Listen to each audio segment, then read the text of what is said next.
Alright, so tonight we're going to talk about hypothesis testing some more, because that's all we're going to be doing from now on. We're going to talk about two sample tests. And the idea here is that we can test, for instance, are men taller, and when I say taller I mean significantly taller than women. Geez, I don't know. That's weird.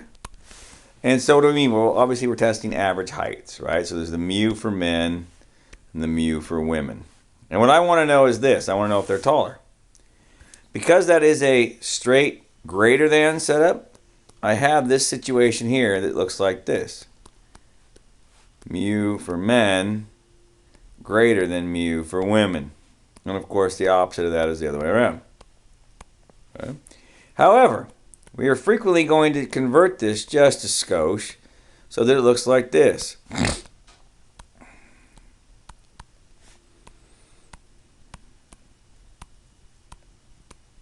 So in other words, we compare it to 0. But really, it's this thing here that we want. We want this difference. You see that? And so oftentimes we talk about, there's no difference between this and that. Well, if there's no difference, that means the difference equals 0. But in this case, we said we want to know if men are taller than women. Lovely, whatever. But it's still this difference is what we're going to be keying in on. Okay?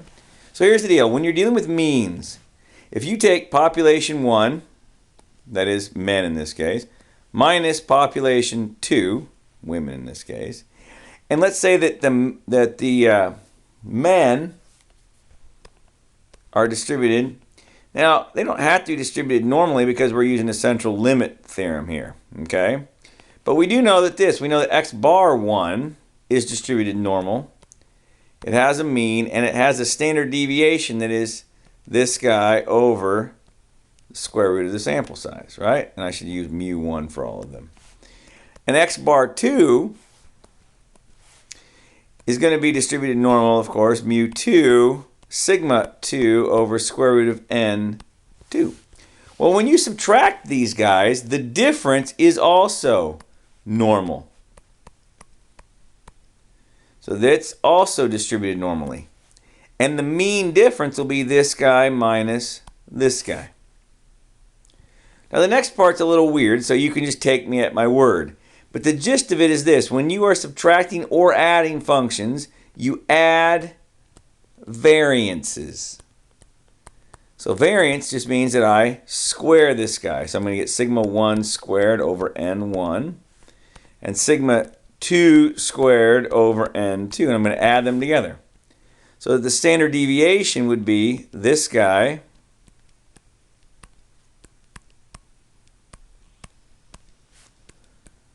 and you don't have to do anything with it other than note that that is a true statement. So look what happens.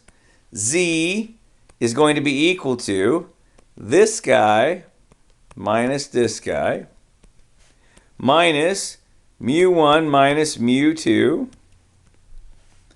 over this denominator. Every single time, take it to the bank. But what if we don't have, sigmas? Then of course we're going to use S as well. So it's okay, no big deal there. Okay. So we will use Z when both ends greater than 30 or equal to 30. Okay? Technically, if they're both normally distributed, you can kind of get away with it too. But kind of the rule of thumb has always been both n bigger than 30, both samples are bigger than 30. You're going to use the Z distribution. Now, notice that up here, under the null hypothesis, right here, you see that? There's the idea that this difference is equal to 0. 99% of the time, we're going to treat this difference here as 0. And as such, we're going to end up with x bar 1 minus x bar 2 minus, well, nothing because it's 0, over this guy here, sigma 1 squared over n1 plus sigma 2 squared over n2. So most often that will be our scenario. So what do I do? So let me go take a sample. So here's the men. I'm going to sample 100 of them. And I'm going to find that their average height is 70 inches with a standard deviation of 2 inches. Probably from the sample, I'm probably using S, and that's totally okay. For the women, for whatever reason, I'm only surveying 90 of them. Whatever. I find that their average height is 65, whatever, from this sample. And the sample deviation is 1.5. So I'm just going to make a z-score like I always do. And so it's 70 minus 65 on top. Over, and it's going to be 2 squared over 100 plus 1.5 squared over 90. And I'm going to whip out my calculator here. Actually, I'm not going to use Excel just to crunch it, I think. I don't know. I guess I will. So in here, I'm just going to go ahead and do the math right here. So on top, it's 15, obviously. 15 divided by square root. Okay, that's obviously 4 divided by 100. Plus 1.5 squared divided by 90. So it's 58. Holy buckets. Yes, 58. By the way, am I shocked by that? Well, at first blush, yes. Oh, I'm sorry, it's not 5 on it. It's 15 on top. It's 5, you moron. 19.6. At first blush, I'm like, geez, that's a long ways off. But here's the deal. On these guys, it doesn't take much to get a giant z-score. It doesn't take much at all to get a giant z-score. In fact, if you look at just that denominator, which I can totally do in Excel right here. Let's get rid of that mess. If I had a keyboard attached, it would be really helpful. You notice that our standard deviation is 0.25. So, how many times does a quarter go into 5? Well, it goes in 20 times. In other words, it's 20 standard deviations, basically, out to there. Well, you don't need to be a rocket surgeon to figure this out. We talked about this being an upper tail test. So if our alpha was 0.05, this would be 1.64 here, yes? Well, yeah, we're out here, friends. That's ridiculous. Okay? But that's it. That's all there is to these guys. Everything else from there on out is completely 100% the same. P-values are the same. Everything is the same. The only thing that'll change is how they're kind of set up. So watch this. Jay feels there is no difference in the IQ of men and women. By the way, duh. So mu men equal, not equal, mu men equal mu women. And again, we are going to change it up so it's mu men minus mu women equals 0, and mu men minus mu women not equal 0. And so what do? Well, I take a sample. So I take some men. So this is a two-tailed test, by the way.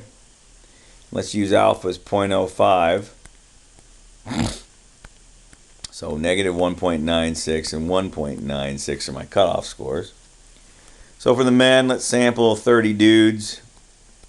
And let's find that X bar is 109. I don't even know what a good IQ is, so I'm just going to make something up if you don't mind. Stop it. I don't know. For women, I have to be careful to make sure that this doesn't test so that women are less smart than men somehow, because I never hear the end of that, right? I'm just making up numbers, so I will just choose the women to be smarter this time, obviously. That's what I've done here. So what I'm doing is z is equal to, and again, it's x bar 1 minus x bar 2. Which way do I subtract them? I'm going to subtract them the same way I subtracted them up here. So it's going to be men minus women. It would totally work the other way. Just be careful of how you do it. With equals, it doesn't matter, okay? But when you get to greater than and less than, of course, it totally matters. So pay attention. Just be consistent. So 109 minus 111 over, by the way, that's a distance of 2, which is seemingly small, but it's not that small. Excuse me. Okay. And so, 9, by the way.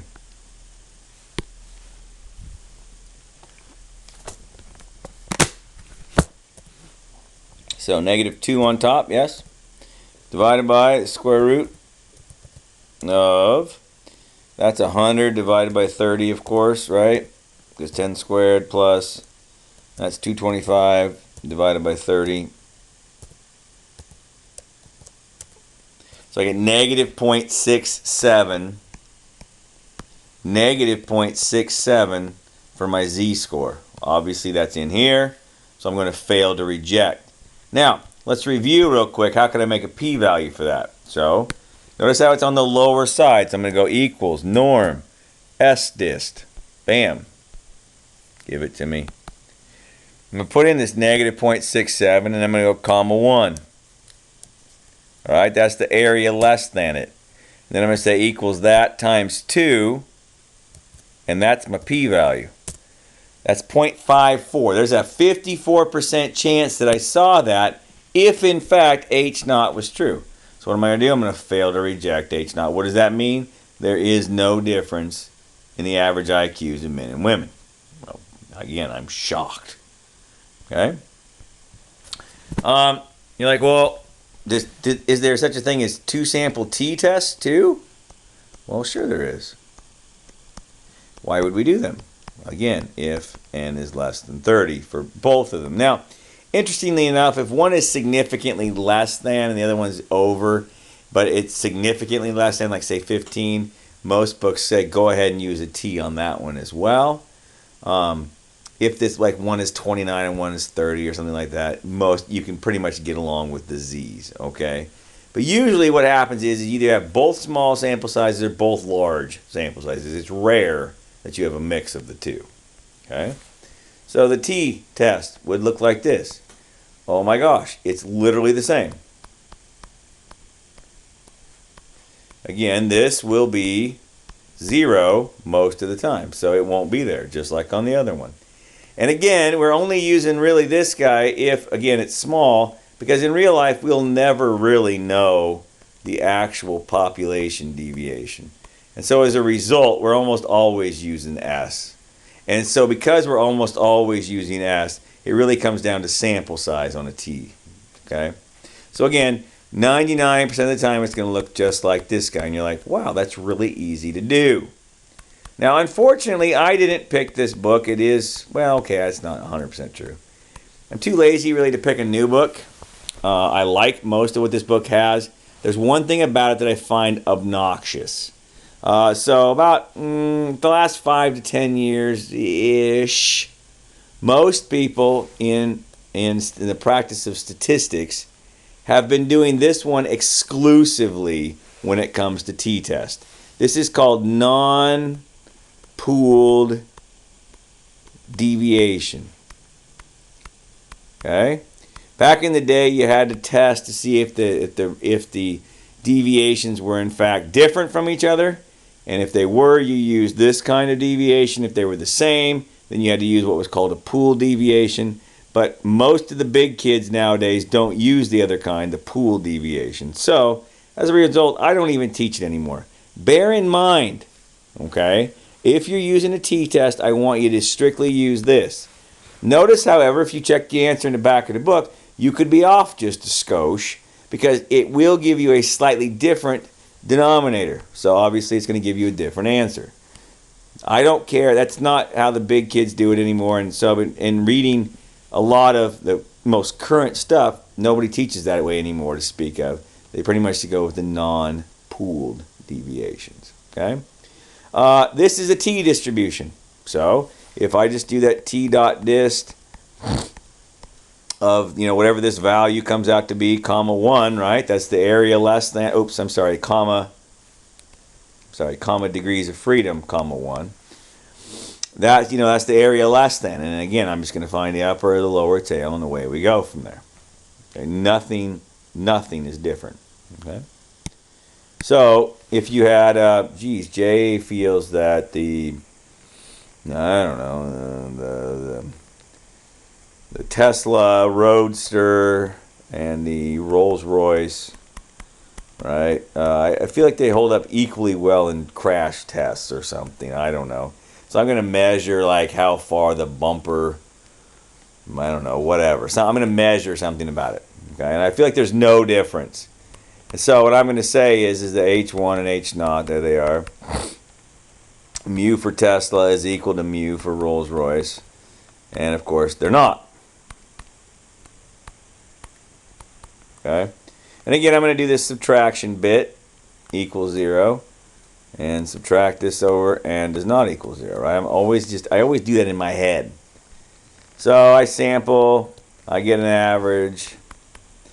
I'm just going to make up a number. I don't even know what this means, so don't panic too hard. Okay? SX here is 5. SX here is, I don't know, 8. N is equal to 15. N is equal to, I don't know, 15. So our T distribution is 120 minus 117. Again, I said Tesla minus Rolls-Royce. So because that's how I set up my test, I'm going to carry it out the exact same way down here. Square root of, that's going to be 25 over 15 plus 64 over 15. And so if you do the math on that, you will... Ow, my computer's hot. You will find that it is...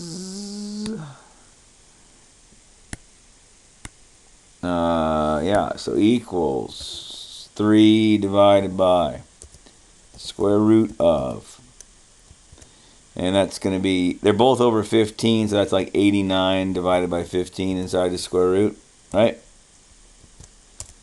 So 1.23. That's my test statistic. Now this time I'm not going to find a critical value. Screw that, I'm just going to use p-value, okay? So in my mind, okay, she's over here, 1.23. I need to find this area. So to do that, I'm going to go equals 1 minus, and then it's going to go t dot dist. Okay, and then I'm going to type in what I get, 1.23. It wants the degrees of freedom. Now you're like, hey, what is the degrees of freedom for us, Jay? You never told us that. Oh, excuse me. Okay, and the degrees of freedom for one of these tests is always going to be the smaller of the n's minus 1. So the smaller of n minus 1. So they're both 14, so I'm going to go with 14 this time. But if one was 20 and one was 18, I would take, the smaller of the two, right? So 20 minus 1 and 18 minus 1. So notice it's 11, almost 12%. That is this area up here. Let's call it 12%. That's not the p-value because I need to times it by 2. So p would equal 0.24. I didn't tell you an alpha yet, but let's just say it's 0.05. So because p is greater than alpha, we fail to reject H0. Okay? And by failing to reject H0, what are we saying? Well, yeah, we're saying there is no difference between Tesla and the Rolls-Royce. Okay. Now, again, this is section 9.3 first. I think I'm going to do a separate video for 9.2. Well, wait a minute. It feels like if you have a z-score like this, it feels like you could probably turn this inside out and find a confidence interval. And you can. It's really straightforward, very easy to do. Matter of fact, it's exactly like what it looked like with 2 dimensions with one small difference. And so I will tell you, it's going to end up being this minus this in the middle. So the true difference is going to be equal to this guy here plus z and then times this mess right here.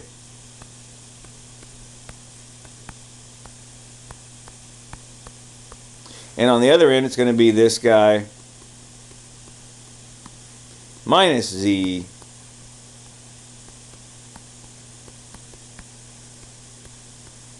like that. So in essence, it's exactly the same deal. Remember that the other day I showed you that you could do this and you're like, remember we talked about if it was a two-tailed test, what would happen if 0 showed up in this interval? So I'm going to do that on this problem.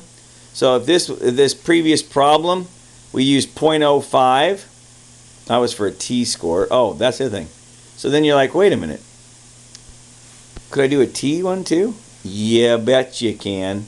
Just slap a t in there, right? That's the only difference. So watch me do this. On the previous problem, the straight up difference was, I forget, let's go look. The straight difference was 3. So 3 plus or minus. Oops, well, I'm not going to do plus or minus. I'm going to go 3 plus and 3 minus on this end. It was a t on the last one. We never bothered to find it, so let's go find it. So, equals t inverse. And we want alpha's 0.05, so we're going to do half of that because it was a two-tailed test. Comma, again, 14. That is the smaller of the degrees of freedom. So negative 2.14. So right here, 2.14. Square root of this, 2.14, square root of this. Okay? Again, on that previous page, it was the square root of 89 over, oops. It was the square root of 89 over 15. And as usual, I would like to do my calculations first. So, equals my calculations. I mean my margin of error. I'd like to do it first and get it out of the way. So 2.14 times square root of 89 divided by 15. So my margin of error is 5.2. 5.2. So notice I'm going to have 3 minus 5.2.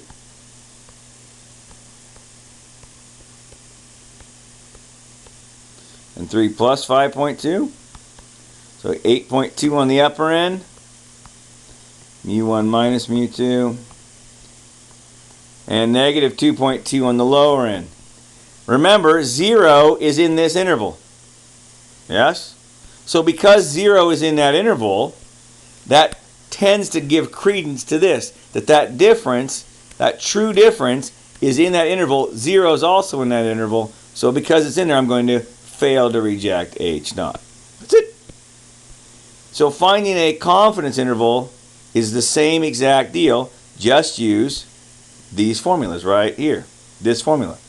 And the only difference is, do I use a T or do I use a Z? And remember, for two sample T's, say no to pooling. Okay? And smaller of n minus 1 is your degrees of freedom. That's all I want you to know from section 9.3 rather, 9.3. I'm so confused. 9.3. I'm going to make another video for 9.2. You will find it to be rather straightforward as well, I think. So we'll get that going here in a minute.